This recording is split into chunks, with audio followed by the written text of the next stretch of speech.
nuestro canal Easy. Hoy tenemos con nosotros a uno de los integrantes de este equipo creador de este gran canal, que se llama Carlos Grande. Bienvenido, Carlos. Gracias, Jara. Bueno, yo prefiero que se presente cada uno para decir quién es y qué hace profesionalmente o qué haces en tu vida. ¿A qué me dedico? Sí, básicamente. Bueno, yo Cuéntanos. he estado mucho tiempo trabajando en un puesto directivo en recursos humanos y en concreto, bueno, pues en el departamento de formación y desarrollo.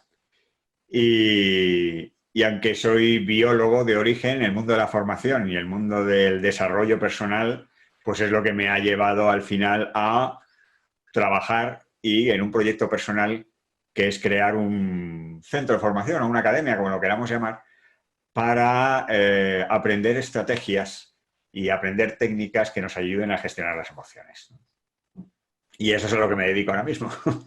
Vale, pues hilando con eso último que has dicho, yo te quiero hacer la primera pregunta, que es, Vale. ¿y si pudieras poner así como asignatura a nivel de la educación de los niños en el cole?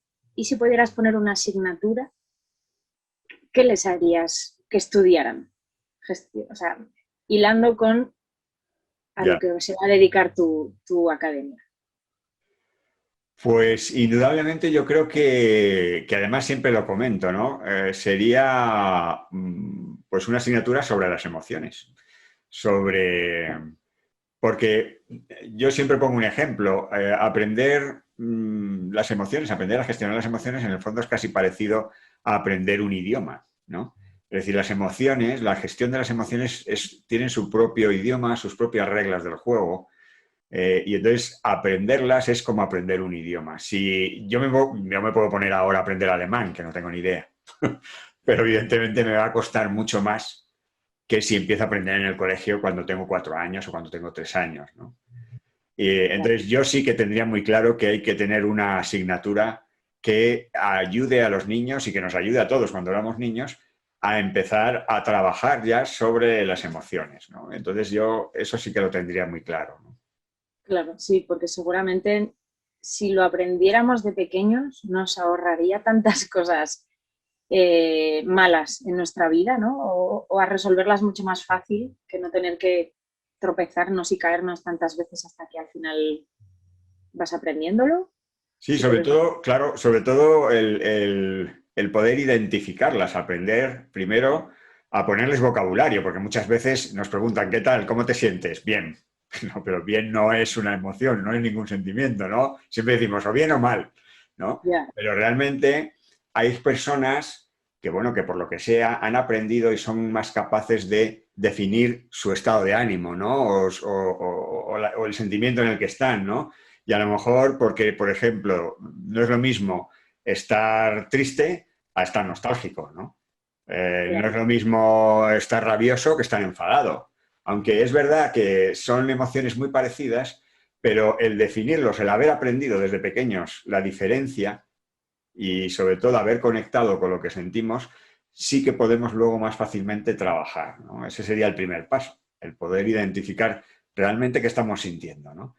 Si yo claro. me pongo delante de mi jefe o delante de mi jefa a pedirle una subida de salario, tengo que saber desde qué emoción lo voy a hacer, porque no es lo mismo hacerlo desde el enfado, oye, me tenías que haber subido el sueldo hace año y medio y no has pasado de mí, y entonces entro con una emoción, o desde la vergüenza, porque me cuesta muchísimo trabajo hablar del tema del salario, y entonces voy con más vergüenza, o desde la decepción, porque yo creía que iban a contar conmigo y no me... Es decir, es importante conocer en qué situación emocional estás, pero no solamente en este ejemplo que te he puesto, sino en muchos. Y sobre todo en Claro, las relaciones, ¿no? Entonces eso sería un poco... claro, porque entiendo que según cómo haces esa pregunta, con ese ejemplo del trabajo, que es clarísimo, según desde qué emoción haces esa pregunta, seguramente la respuesta también va a ser diferente. Sí, porque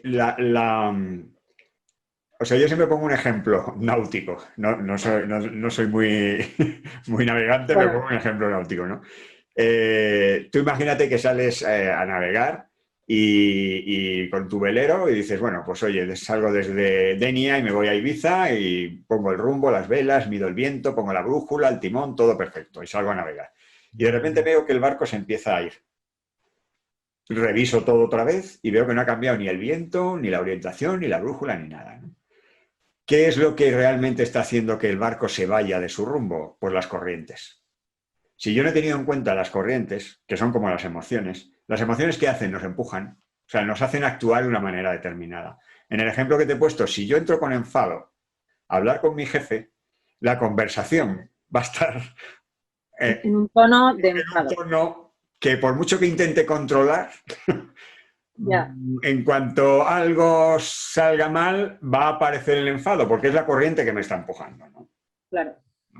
Entonces, por eso es muy importante identificar y aprender desde que somos pequeños, oye, ¿en qué emoción estás?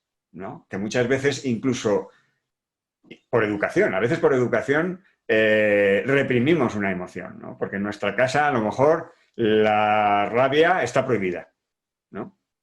O la tristeza. No puedes estar triste porque es una casa que siempre es la alegría.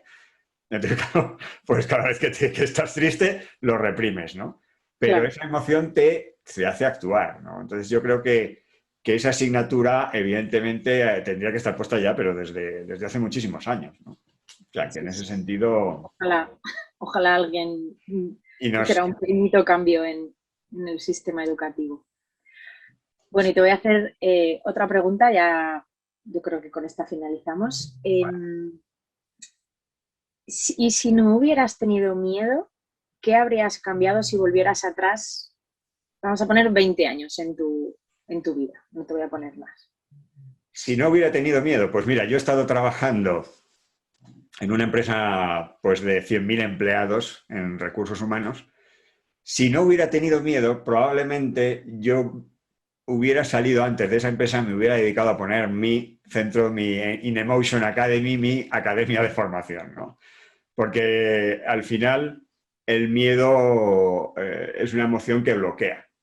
Que te Es frena decir, a... realmente el miedo, desde el punto de vista de la biología, el miedo protege, ¿no? Es un sistema de protección del ser humano o de cualquier animal.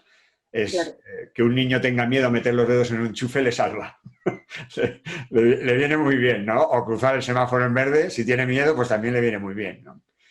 Ahora, ¿qué ocurre? Que cuando tienes exceso de miedo en la vida, pues a veces lo que te hace es no poder avanzar, ¿no? una No ir para adelante. parálisis. Claro, entonces, si yo probablemente hubiera tenido menos miedo, pues seguramente me hubiera ido antes pues eso, como en España estamos todos trabajando en lugares de estos que nos dan mucha seguridad, pues hubiera dejado la seguridad de la gran empresa y me hubiera metido a desarrollar esta iniciativa que a mí me encanta y que creo que además pues, puede aportar muchísimo, ¿no? a muchísima gente. Bueno, y eres un valiente porque lo has hecho en una edad en la que quizá otra gente hubiera tenido aún más miedo a soltar esa seguridad de un trabajo fijo, de años, de no sé qué. Y tú, en cambio, ha llegado un momento que has dicho, adiós miedo y voy para adelante con Sí, tu bueno, sueño, con tu pasión. también es curioso que fue una serie de circunstancias, en el fondo provocadas por mí también, inconscientemente, ¿no? Pero, pero sí que es Sí, verdad que al final llega un momento en que dices, bueno, es el momento, ¿no? Yo hay una frase que me queda muy grabada y es, me parece que es Kubler-Ross, que es esta mujer que escribió muchísimo, que estuvo con enfermos terminales mucho tiempo, y que una de las preguntas que hacía a los enfermos terminales era si, bueno, que en su vida, qué es lo que se, se arrepentían de hacer, y la mayoría contestaban que de pocas cosas, pero que lo que realmente se arrepentían eran de no haber hecho o de no haberse lanzado a hacer algunas cosas que les hubiera encantado, ¿no? Entonces yo lo pensé y digo, mira, no puede ser que yo dentro de 20 años diga, joder, me tenía que haber ido y tenía que haber puesto mi idea en marcha. Así pues, que ahí estoy. pues enhorabuena porque esa pregunta de ¿y si hubieras hecho no sé qué? Pues tú lo has hecho. Así que eres un gran ejemplo para mucha gente seguro de decir, siempre se puede intentarlo y no hay un momento escoger y decir, venga, Sí, hay para que adelante. lanzarse y miedo vas a tener siempre. Lo único que pasa es que, bueno, pues tienes que dejar que no te bloquee, pero, Claro. pero eso es normal. Pues nada, muchísimas gracias, Carlos. Gracias a ti, Gracias por todos estos consejos tan sabios. Y nada, esperamos que esto deje un granito de arena en algo de la educación y de la conciencia. Así que nada, muchas gracias y un placer. Nos vemos en la siguiente. Igualmente. Chao. Chao. Hasta luego.